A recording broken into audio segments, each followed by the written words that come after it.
Hey guys, today we are talking about just enough manna, just enough food. So many of us are just eating way too much food, and today we're going to learn how to have just enough. So today's passage is going to be in Exodus chapter 16, and it's going to be called the living manna. So let me give you a little bit of background. Moses just led 600,000 people out of Egypt, and that's only counting men. So if you add the women and the children, you're talking about 2 to 3 million people. Now, I read an article that was in messianiccedar.com, and they said on there that Moses would have needed to feed about 2,000 tons of food. That means about 4 million pounds of food in order to feed everyone, and over 10 million gallons of water just to have enough water to feed the people. For the average person, this is very overwhelming, but for God, this is a piece of cake. Pun intended. All right, now let's go right into Exodus chapter 16. Let me give you a little bit of background. So the Israelites just left. They had this miracle. Everyone was so excited. God parted the Red Sea, but now they're in the desert. All right, Exodus 16. In the desert, the whole community grumbled against Moses and Aaron. The Israelites said to them, "If only we had died by the Lord's hand in Egypt. There we sat around pots of meat and ate all the food we wanted. But you have brought us into this desert to starve the entire assembly." So, remember, the Israelites were living off the provisions of what they had. They probably, right, when they left Egypt, they probably packed their bags, tons of food, let's go, right? And now they're in this desert looking around going, all we see is desert. There's nothing around here. And now they're like, crap, what are we going to eat? There's nothing to eat, and we've already ate up everything we have. So, verse 4. Then the Lord said to Moses, "I will rain down bread from heaven from you. The people are going to go out each day and gather enough for just that day." So then it says in verse 11, "Then the Lord said to Moses, I have heard the grumblings of the Israelites. Tell them at twilight you will eat meat, and in the morning you will be filled with bread. Then you will know that I am the Lord your God." Verse 13. That evening, quail came and covered the camp, and in the morning there was a layer of dew around the camp. When the dew was gone, thin flakes like frost on the ground appeared on the desert floor. When the Israelites saw it, they said to each other, "What is it?" For they didn't know what it was. So let's talk about this. So what is the manna that we're talking about? Verse 14 said it was like pieces of frozen dew. Verse 31 says it was like white coriander seed. I know you guys are like, what is white coriander seed? So let me show it to you. And then verse 31 also says it tasted like wafers with honey.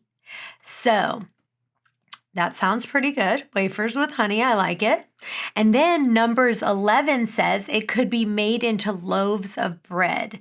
What kind of bread? Well, these people were Jewish. I'm thinking rye, pumpernickel, maybe everything bagel, something like that. And then verse 15, how did they come up with the name? The word manna in Hebrew literally means, what is it? Why? Because as soon as they saw it, they literally looked around each other and said, what is this? Well, in Hebrew, it means, what is it? And there were specific rules. So in verse 16, it says they could gather as much to feed their families. It was about 2 dry quarts per person per day. Verse 19 tells us they couldn't gather any more than they needed. Verse 20 says if they even tried to hoard it, what would happen? It would start to rot and stink. And everyone had to gather fresh manna for the day. Now, let's apply this to our lives. What does this mean, and what can you learn from it? The first thing I got from it is this. If you haven't given your life to Christ, a lot of people, they do this. They kind of have a surface relationship with God. They go to church every week, and they know the Bible, but they don't actually ingest it. They don't eat it like the manna. One of my favorite lines to tell people, well, I don't love to tell them this, but it's true that a lot of people, they have 18 inches from their heart to their head. And I tell them, you're 18 inches away from going to heaven. What does that mean? They have head knowledge about God, but they don't have heart knowledge. They've never accepted him in their heart. Just knowing him, guess what? The devil knows about Jesus. You can't just know about him. You have to accept him here. That's number one. Number two, we have to get fresh manna every single day. A lot of people, they go to church on Sunday and they're like, I got my Sunday in, I'm good. Listen, you have to get fresh manna because what happens after Sunday? It rots. You need to be filling your heart and your mind with God's word every single day. One of my favorite verses in the Bible is Joshua 1:8 that says you need to hide God's word into your heart morning and night. It says day and night, not just in the morning. My mom, one of the things she did was when one day I was going downstairs. It was probably like 6 o'clock at night. And I was like, Mom, what are you doing? And she's like, oh, spending time with God. And I said, what? I thought you already spent time with God in the morning. She's like, I did. She's like, the Bible says you should be spending time with him in the day and at night. And ever since she did that, that's my new goal, is that not just having a devotional. A lot of people go, oh, I'm just going to have a devotional in the morning. No, you should be doing a devotional in the morning and at night. One of the things my son, who's just 8 years old, does is every morning we listen to one Bible verse, we read 5 minutes in the word, then we memorize scripture, and then we pray.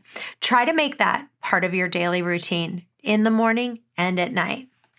Now, the next piece is eat just enough and don't hoard everything. So if you're listening to this, you probably have had an issue where you're eating more food than your body is calling for. So remember, get just enough. The people were only allowed to get how much? They were only allowed to get 2 quarts for them and their family. The same thing for you. Only get enough. Try to ask yourself, what is the least amount that I can eat this week that's going to fill me up?